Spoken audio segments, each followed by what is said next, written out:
देखिए, हम किसी की आस्था पर तो सवाल नहीं उठा सकते हैं। ये बाकी हॉस्पिटल से कैसे अलग है? एक्यूरा की पॉलिसी ये है कि पेशेंट फर्स्ट ट्रीटमेंट, बच्चों को ऐसी सब जगहें ना जाने दें। और ऐसा लगाओ कि नहीं अब तो ये चला ही जाएगा, लेकिन आपने बचा लिया। पेशेंट का हर मिनट बहुत कीमती होता है।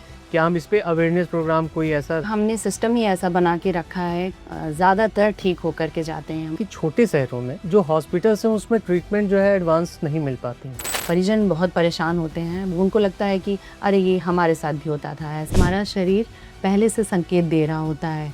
और सल्फास के केस नौजवानों के साथ काफ़ी हुआ करता है। मेंटली डिस्टर्ब हो जाते हैं। समय के साथ सोच बदल लेना बहुत अनिवार्य है। अपनी जीवन शैली बदलिए और स्वस्थ रहिए, मस्त रहिए।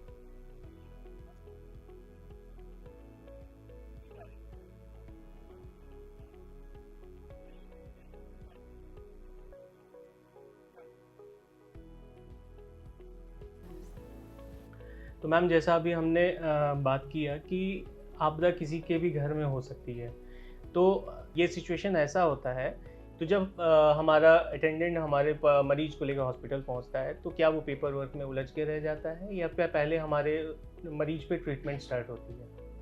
पेशेंट जैसे ही हमारे पास आता है, हम पहले उसका ट्रीटमेंट स्टार्ट कर देते हैं और जो गवर्नमेंट की गाइडलाइन है वो प्रोसेस अटेंडेंट के साथ अपना होती रहती है। तो इससे एक्यूरा की पॉलिसी ये है कि पेशेंट फर्स्ट ट्रीटमेंट, तो वो जल्दी से जल्दी स्टार्ट हो जाता है। तो मैम, अगर पूछे कि एक्यूरा क्रिटिकल केयर जो हॉस्पिटल है ये बाकी हॉस्पिटल से कैसे अलग है? जैसा कि नाम में ही है, एक्यूरा क्रिटिकल केयर हॉस्पिटल, तो इसका पहचान सिर्फ इलाज ही नहीं, पेशेंट फर्स्ट पॉलिसी है। और हमारे यहाँ क्रिटिकल केयर के हिसाब से ही तुरंत ही सारी इलाज होने लगता है। बाकी फॉर्मेलिटीज़ अपना होती हैं, लेकिन इलाज पहला ही है। जी मैम, सही कहा आपने कि एक्यूरा के नाम में ही क्रिटिकल लगा हुआ है। तो ऐसा सिचुएशन मतलब क्रिटिकल सिचुएशन काफ़ी ज़्यादा हॉस्पिटल में आते होंगे, जैसे कि सांप काट देना या कोई किसी ने फांसी लगा लिया हो, तो इस तरह के पेशेंट काफ़ी हमारे यहाँ आते होंगे। क्या हम इस पे अवेयरनेस प्रोग्राम कोई ऐसा रन करें या करते हैं, या हमें करना चाहिए? जी बिल्कुल करते हैं। हमारे यहाँ कोई अगर पॉइज़न खा कर आता है या कोई दूसरे फांसी लगा के आता है, तो हम उनके साथ उनकी फैमिली से अटेंडेंट के साथ हम बैठकर, जब पेशेंट ठीक हो जाता है तो उसकी भी काउंसिल करते हैं। ओके। और जैसे सांप वगैरह काटा है तो ज़्यादातर हमारे यहाँ बच्चे आते हैं, तो हम उनसे, उनके फैमिली मेम्बर से और अटेंडेंट से ये कहते हैं कि बच्चों को ऐसी सब जगहें ना जाने दें, नंगे पाँव ना जाने दें, जैसे इन सब चीज़ों से बचा जा सके। खासकर ये बारिश के मौसम में और भी ज़्यादा जानलेवा हो जाता है बच्चों के और लिए। ज़्यादा हो जाता है ये। और बच्चे तो जैसे आप जानते ही हैं कि चंचल होते हैं, थोड़ा सा इधर उधर अपने आप से निकल लेते हैं। तो अभी बेसिकली हाल पेरेंट्स फिलहाल को काफ़ी केसेस आए हैं। हाँ, बच्चों को सांप काटने की वजह से, लेकिन हमारे यहाँ सब बहुत अच्छे से सारी ट्रीटमेंट सारी हमारे जो है एंटी डोज वगैरह टाइमली लग जाना। तो जी। क्या मैम ये मिथ है कि बहुत लोगों का गांव में और जो बैकवर्ड हमारे एरियाज हैं वहाँ इन लोगों का मानना है कि मतलब सांप काट देना और वो सती माई समथिंग, तो वहाँ पूजा है ना, वो कराना, झाड़ फूक कराना, ये काफ़ी चक्कर में मरीज हमारा काफ़ी लेट हो जाता है। तो ऐसा कोई सिचुएशन जो आपके हॉस्पिटल में आया हो और ऐसा लगा हो कि नहीं अब तो ये चला ही जाएगा, लेकिन आपने बचा लिया और लोगों को समझाया कि नहीं पहले आप हॉस्पिटल आए?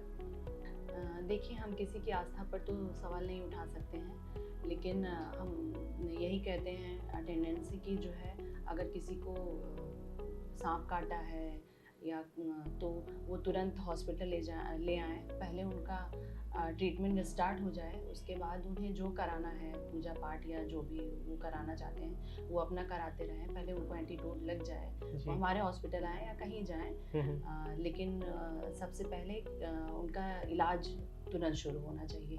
जी मैम, ये अक्सर सुनने को मिलता है कि क्रिटिकल केयर में मिनट्स मैटर करते हैं, तो ऐसा हमारे एक्यूरा हॉस्पिटल में सिस्टम कैसे बना हुआ है ताकि पेशेंट के ट्रीटमेंट में कोई डिले ना हो? जी, आपने बिल्कुल ठीक कहा, पेशेंट का हर मिनट बहुत कीमती होता है। तो हमारे यहाँ हमने सिस्टम ही ऐसा बना के रखा है कि जो एक्यूरा क्रिटिकल केयर है वहाँ पे पर्सन बेस्ड नहीं, सिस्टम बेस्ड पॉलिसी काम करती है कि वहाँ पे किसी के रहने या ना रहने से फ़र्क नहीं पड़ता है। पेशेंट के आते ही क्विकली उनका इलाज होने लगता है। अगर उनको वेंटिलेटर की आवश्यकता है या जिस भी चीज़ की ज़रूरत है वो तुरंत सिस्टम काम करता है। अपना उनको इमरजेंसी में भेज दिया और जो है वो तुरंत प्रोसेस होने लगती है। करेक्ट है, मतलब पेपर पॉलिसी हम बाद में देखते हैं, पहले हम मरीजों को जल्दी देते हैं। जी जी बिल्कुल।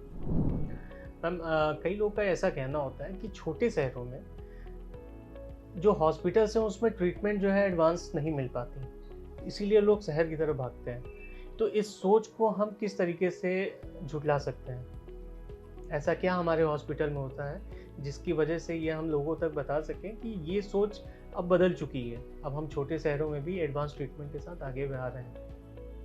हमारा पूरा प्रयास है कि मरीजों को बाहर बड़े शहरों में ना जाना पड़े। हम वो सारी सुविधाएं अपने शहर में, अपने क्रिटिकल केयर में वो कराएं जिससे पेशेंट को जल्दी से जल्दी आराम मिल जाए, उनका इलाज अच्छे तरीके से हो जाए। जी। और जो और शहरों में सुविधाएं हैं, जो और अपग्रेडेड मशीनें हैं या जो भी हैं, वो हम जल्दी से जल्दी अपने हॉस्पिटल में लाने का प्रयास कर रहे हैं और भी सुविधाएं उपलब्ध कराने की कोशिश कर रहे हैं जिससे इमरजेंसी में मरीज को कहीं और ना जाना पड़े। हमारे शहर में ही, जिसको आप छोटा शहर बोल रहे हैं, प्रयागराज छोटा शहर नहीं। हाँ, अब तो प्रयागराज छोटा शहर नहीं रहा, अब तो महाकुंभ लगने के बाद से लोगों का आना जाना, और देश तो नहीं विदेश में भी लोग अब प्रयागराज को जाने लगे हैं। वहाँ पर भी हमारे एक्यूरा में ये सब सुविधाएं जल्दी से जल्दी, हालांकि सारी सुविधाएं हैं जो अभी तक हमारे यहाँ बहुत ही ऑलमोस्ट क्रिटिकल केयर है, तो ऐसे पेशेंट आते हैं जो ज़्यादातर ठीक होकर के जाते हैं। हमारे यहाँ आप उठा के देख लीजिए तो पॉइज़न वाले या जितने सल्फात से मरीज़ बच के हमारे यहाँ से जाते हैं। तो वैसे तो सारी मशीनें, सारी चीज़ें, सब चीज़ उपलब्ध हैं, लेकिन जो नहीं है उसको भी हम जल्दी से जल्दी लाने का प्रयास कर रहे हैं। और सल्फास के केस नौजवानों के साथ काफ़ी हुआ करता है। जी, अभी हाल फिलहाल ही हमारे हॉस्पिटल में ऐसा हुआ है। बहुत 24-25 साल का लड़का खा करके, और जो है सब उसके परिजन बहुत परेशान होते हैं। बाद में पेशेंट तो परेशान होता ही है। बाद में आया था वो, उसको अब ठीक तो हो गया है, बट नेक पेन और दुनिया भर का साइड इफेक्ट्स और ये सारी तो होते ही होते हैं। और सबसे ज़्यादा तो वो मेंटली डिस्टर्ब हो जाते हैं, और वो होते हैं तभी ये सब कदम उठाते हैं। उनकी काउंसिल करना बहुत ज़रूरी है, और इसके साथ साथ परिवार पे भी काफ़ी जो है, परिवार को भी समझना चाहिए। अगर कोई कह रहा है कि मुझे ऐसी तकलीफ़ है, मुझे ऐसी, तो बहुत कई बार परिवार के लोग ही नज़रअंदाज कर देते हैं ये सब चीज़ें। बल्कि उनको सोचना चाहिए कि उनको लगता है कि अरे ये हमारे साथ भी होता था, ऐसा तो हमारे साथ, लेकिन इसको बिल्कुल नेगलेक्ट नहीं करना चाहिए। उनकी बिल्कुल काउंसिल कराना चाहिए आपकी, जिससे बच्चा बात कर सके। समय के साथ सोच बदल लेना बहुत अनिवार्य है। जी जी जी। मैम, हॉस्पिटल की अगर बात की जाए तो आज के हर हॉस्पिटल में एडवांस टेक्नोलॉजी आ चुकी है। मरीजों को ट्रीट करने के लिए अलग अलग सिस्टम्स, अलग अलग मशीनें आ चुकी हैं। तो क्या ऐसे आधुनिक तरीके की मशीन्स या सिस्टम्स जो हमारे हॉस्पिटल में हैं जिससे हमारा ट्रीटमेंट फास्टर और बहुत सेफ़र हो गया है? ऐसी कौन कौन सी मशीन्स हैं जो हम अपने हॉस्पिटल में यूज़ कर रहे हैं? एक्यूरा में advance monitoring system, ventilator support, ABG analysis, dialysis, ultrasound, OT facilities उपलब्ध हैं, लेकिन इन सब के बावजूद हमारी जो सबसे ज़्यादा हेल्प करती है वो अनुभवी टीम है, जो एक्यूरा में पूरा टाइम जो काम करती है, पेशेंट को ट्रीट करती है, वो हमारी टीम और डॉक्टर्स हैं। तो इसीलिए मैंने कहा ना, टेक्नोलॉजी और ह्यूमन बीइंग दोनों का संतुलित है। जो एक बार टेक्नोलॉजी तो आगे बढ़ गई, अगर ह्यूमन जो है जी। अपने आप को अपडेट नहीं किया तो फिर टेक्नोलॉजी धरी की धरी। जी। करेक्ट है। तो हमें अपने टेक्नोलॉजी के साथ साथ ह्यूमन को भी उस तरीके से हमारे यहाँ हॉस्पिटल में एक्सपीरियंस कराया जाता है। तो क्या मैम ये सारी मशीन्स की ट्रेनिंग प्रोसेस हमारे टाइम टू टाइम एम्प्लॉयज़ के होते रहते हैं? जी बिल्कुल, वो टाइम टू टाइम होते रहते हैं। जो कभी कुछ हुआ उसको हम निकाल के बाहर रख देते हैं। वाले समय में इक्विपमेंट्स वगैरह की तो हमारे यहाँ कोई ऐसी दिक्कत नहीं आती है। अगर कुछ, क्योंकि उसी पे बेस्ड ये है, पूरा हॉस्पिटल ही मशीन बेस्ड है, तो उसमें तो कमी आना कोई बात ही नहीं है। और अगर कभी कुछ हो गया बाई चांस माइनर सी कोई चीज़, तो उसको हम क्विक ठीक कराने का प्रयास करते हैं। ओके। सो मैम, अगर आज के टाइम पे देखा जाए तो हर एक घर में हर एक बंदा जो एक आय करने वाला, एक नौकरी करने वाला, एक कमाने वाला जो घर में है, अपने सज्जनों का जो है मेडिकल इंश्योरेंस कराया होता है ना। तो उसमें कई सारी चीज़ें होती हैं, जो गवर्नमेंट की भी कुछ पॉलिसीज होती हैं, कुछ प्राइवेट के भी हमारे मेडिकल इंश्योरेंस होते हैं। बहुत सारी ऐसी कंपनियां भी हैं जो मेडिकल पॉलिसीज़ वगैरह प्रोवाइड करती हैं। तो हमारे यहाँ मैम इसकी फैसिलिटीज़ में क्या है, मतलब हम किस किस पॉलिसीज़ में डील करते हैं, या फिर हम ओवरऑल सारी पॉलिसीज़ हम मेंटेन करते हैं? हाँ, हमारे यहाँ कई सारी पॉलिसीज़ उपलब्ध हैं। उसमें पंडित दीनदयाल, आयुष्मान, CGHS, कई कंपनियों की हेल्थ पॉलिसीज़ हैं जो हमारे हॉस्पिटल में स्वीकृत की जाती हैं। और कैशलेस एंड पेपरलेस ट्रीटमेंट और सुविधाएं भी सारी एक्यूरा क्रिटिकल केयर हॉस्पिटल में उपलब्ध हैं। और इसके लिए हमारे यहाँ अलग से TPA डिपार्टमेंट भी है।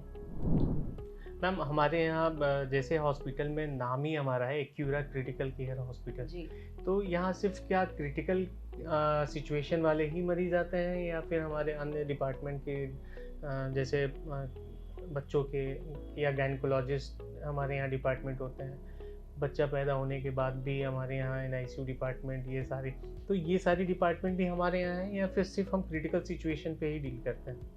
नहीं, हमारे यहाँ सारे डिपार्टमेंट के पेशेंट आते हैं, लेकिन जैसे कि क्रिटिकल केयर है तो ज़्यादातर क्रिटिकल पेशेंट ही आते हैं। अभी हाल फिलहाल हमारे यहाँ मिर्ज़ापुर से एक बेबी आया था जो पैदा होते ही रोया नहीं था, और हमारे हॉस्पिटल में वो 3 दिन तक एडमिट था, वेंटिलेटर पे था। उसके बाद प्रभु की कृपा से वो ठीक होकर के गया है। हमारे डॉक्टर्स की इतनी मेहनत और सब मशीनें सब रंग लाई, और वो अच्छा होकर के अभी कल ही डिस्चार्ज होकर के गया है।